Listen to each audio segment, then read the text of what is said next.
বড় গোপাল।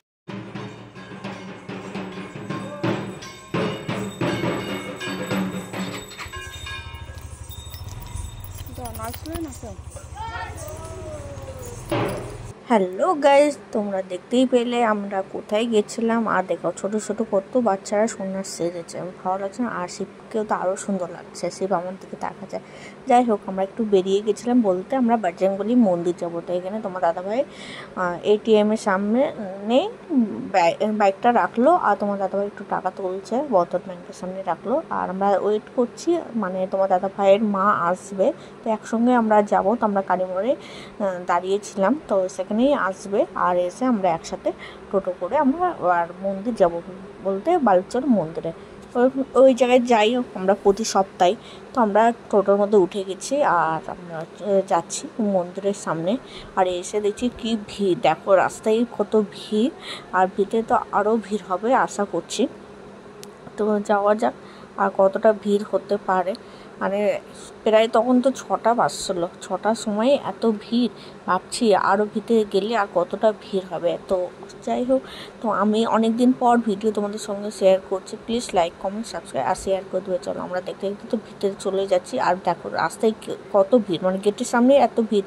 তো যাই হোক, আমরা ঠাকুরের জন্য সিঁদুর আর ভোগ নিয়ে নিয়েছি। আর তোমাদের সঙ্গে ঠাকুরও দর্শন করিয়ে দিলাম। কি সুন্দর লাগছে না আজকে বজরংবলীকে। যাই হোক, হ্যাপি বার্থডে বজরংবলী। তো শুভ জন্মদিনটা ভালোভাবেই কাটলো। বজরংবলীর জন্মদিন মানে আমাদেরও সবার, মানে যারা যারা ভক্ত।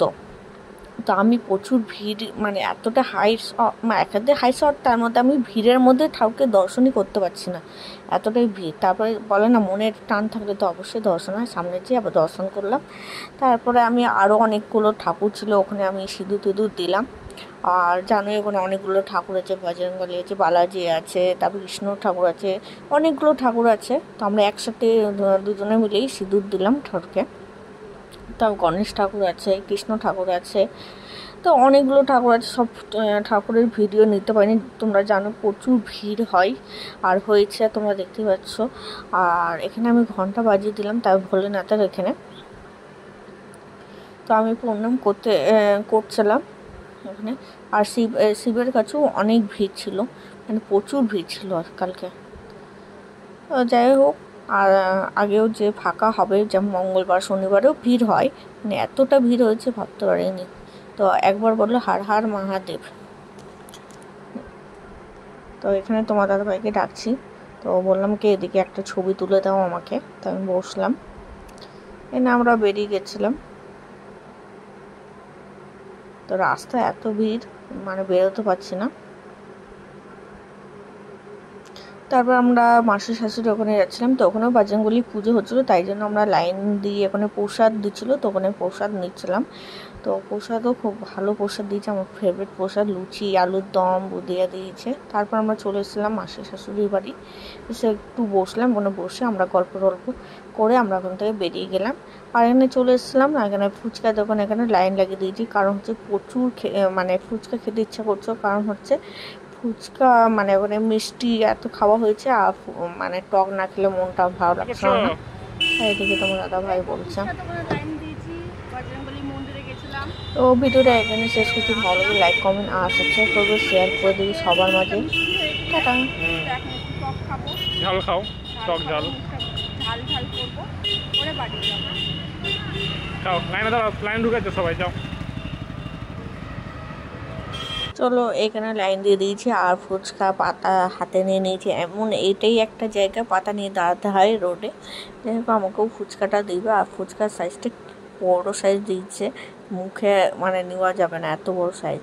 যাই হোক, আমার ফুচকা তো খুবই ফেভারিট, খুব ভালো লাগে ফুচকা। তারপরের দিন হচ্ছে রবিবারের ভিডিও এটা। গোপালের জামা নিতে এসেছি। আর এটা গোপালের জামা হচ্ছে 3 বাড়ি, মানে আমার বড় গোপালের জন্য নিব।